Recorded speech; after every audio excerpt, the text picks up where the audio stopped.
Our next speaker is Nurit Peled-Elhanan, who is an Israeli education professor at Hebrew University. Her daughter Smadar was killed by a suicide bomber. Since that time, Nurit has turned her grief into a quest for justice based on ending the Israeli occupation, which she considers the root cause of her daughter's death. I want to say something about the title of this evening, No Peace Without Justice. It's a strange title. It seems argumentative, as if someone had offered peace without justice. Frankly, I have no idea what is peace, and I have no idea what is justice. I only know that the words peace and justice are cover words for the worst crimes against humanity that are carried on today all over the world. These cover words include also words such as freedom, democracy, God, and the good of the nation. In Israel now, politicians are organizing demonstrations in the south of the country against Qassam missiles throwers.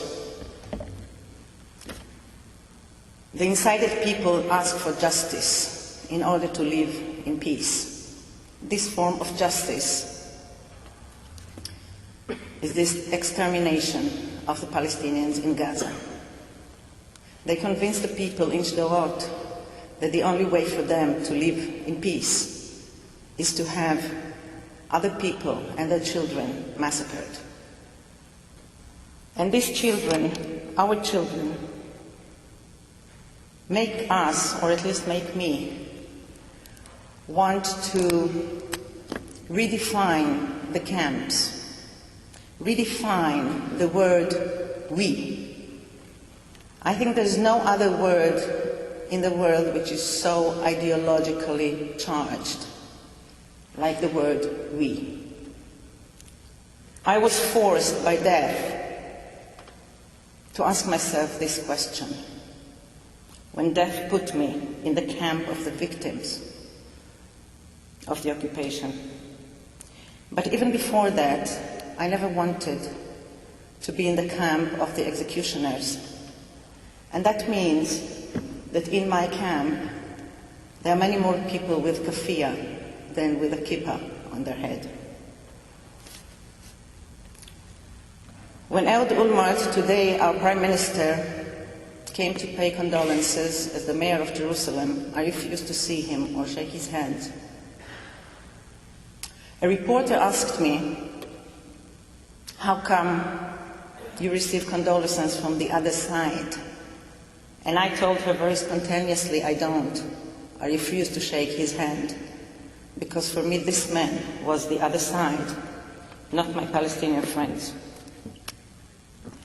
My we is defined by people who want to live in peace, by people who believe that children have rights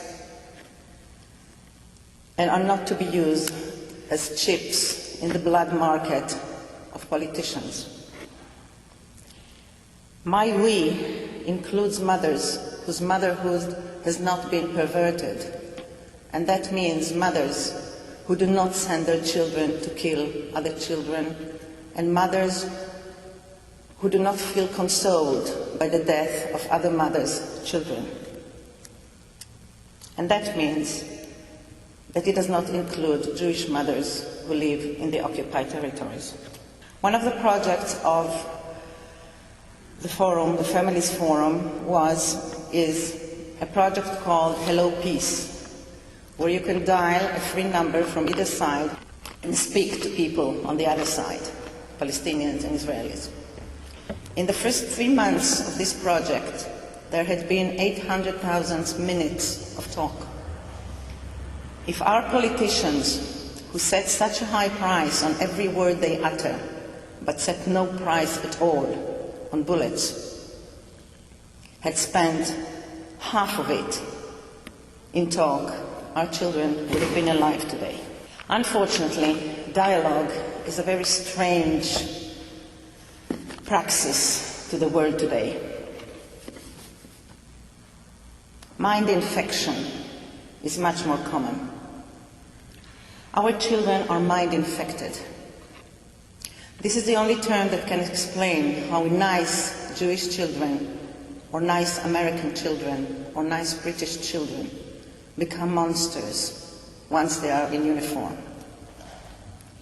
Their mind infected into believing that killing other children and sacrificing themselves is for the good of the nation, or God, or freedom, or democracy.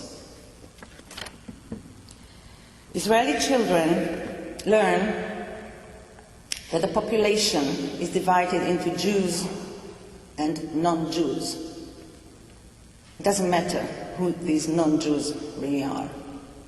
Whatever they learn in history, in geography, even in science, is divided into Jews and non-Jews.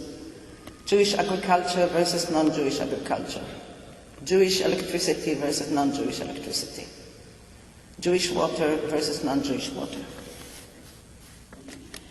In no Israeli textbook is there one photograph of a Palestinian or any Arab as a human being, modern, productive, normal.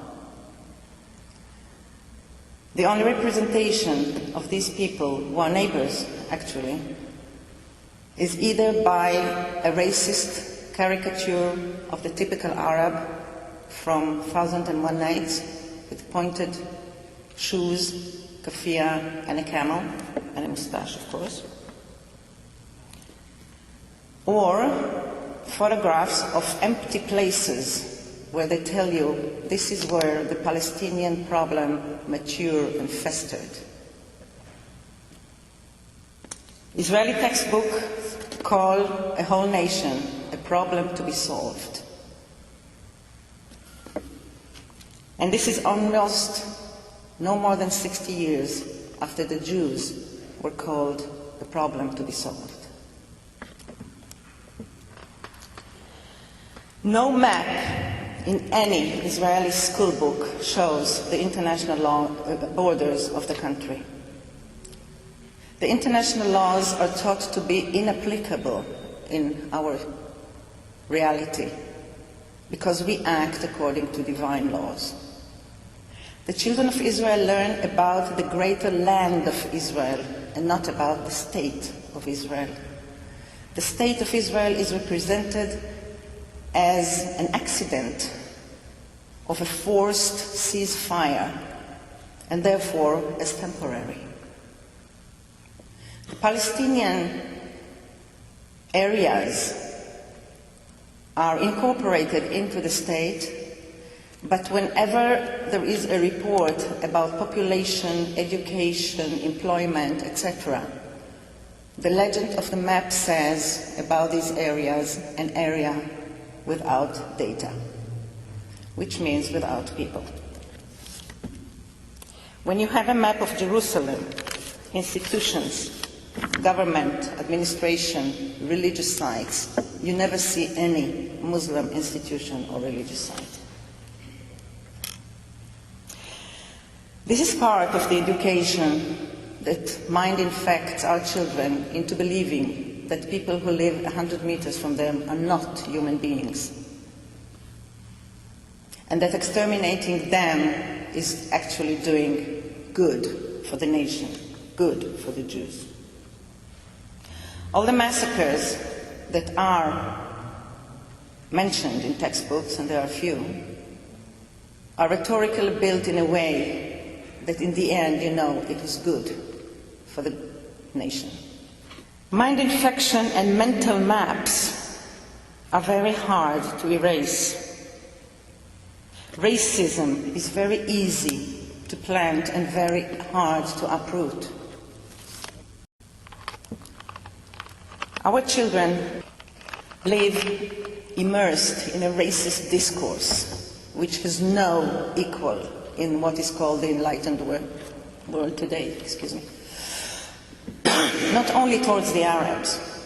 Racism does not stop at the checkpoints, but it goes on against Arab Jews, against so-called Jewish immigrants the Jewish Agency brings from overseas, Ethiopians, everyone, against everyone. The election campaign in Israel a few months ago was worth of an election campaign in a fascist state.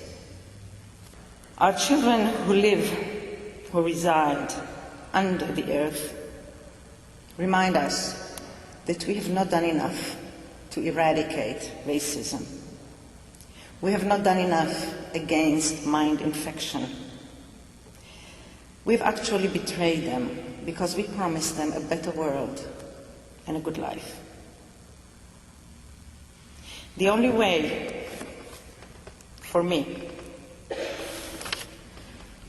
to do them justice and maybe gain some peace for ourselves is to try to eradicate racism, bigotry, mind infection, and blind loyalties, and to raise the voice of mothers.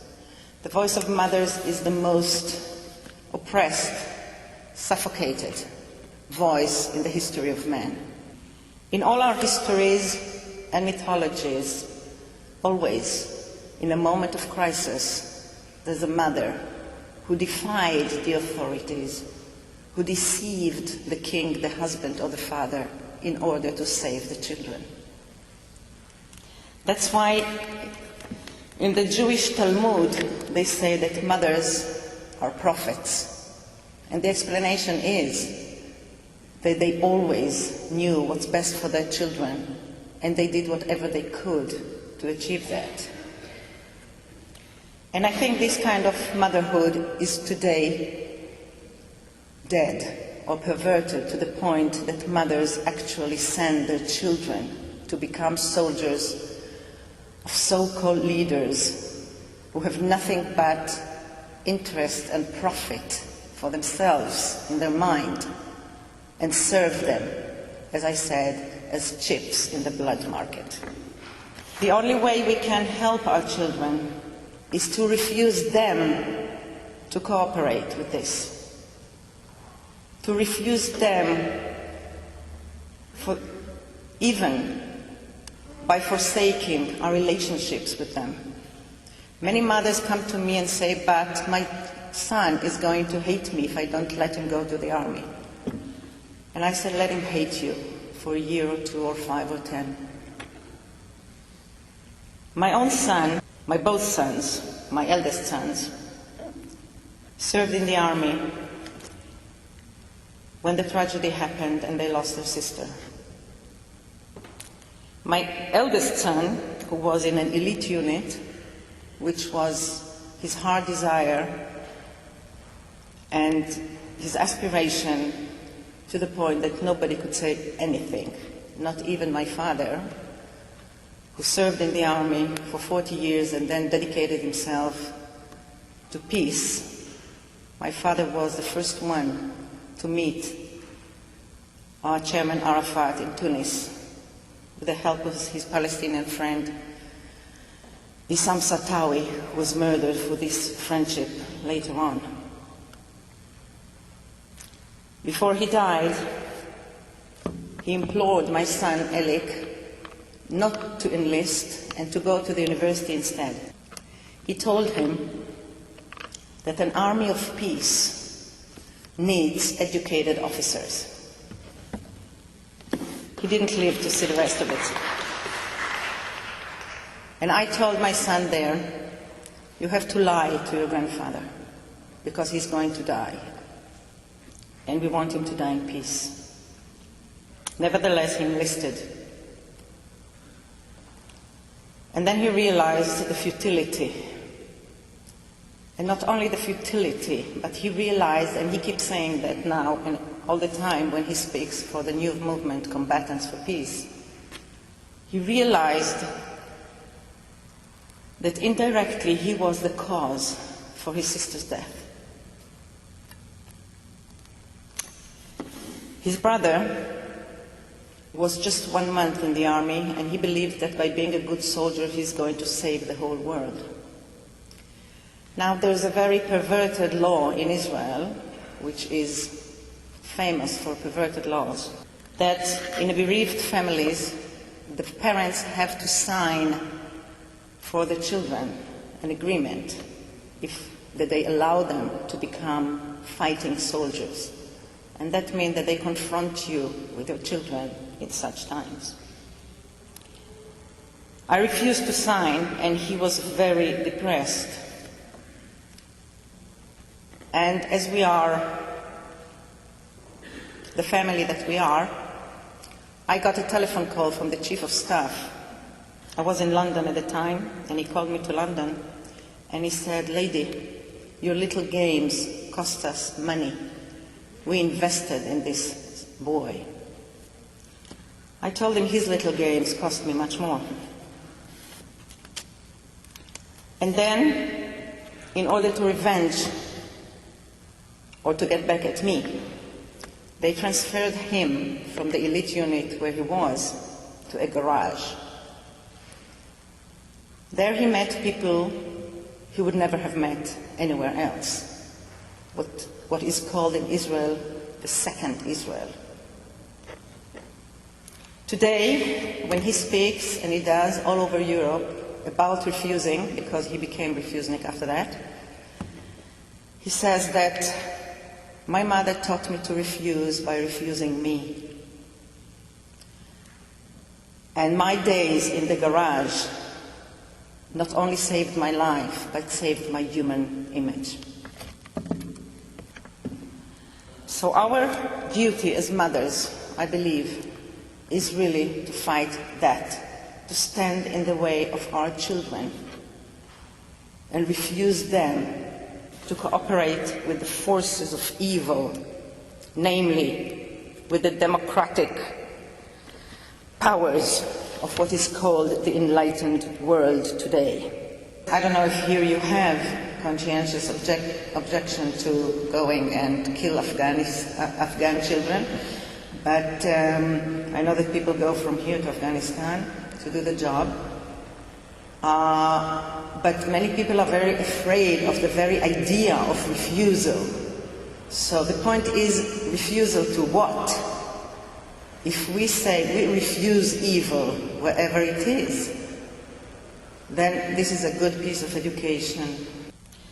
We are here, I believe, to remind the world that all the historic processes and all the international discussions which have not yet saved one child from death, neither the European Parliament, nor the Vatican, nor the UN, nor the Nobel Prize Committee, who rewards ex-murderers every year, instead of rewarding persevering mothers, have not saved one child from death.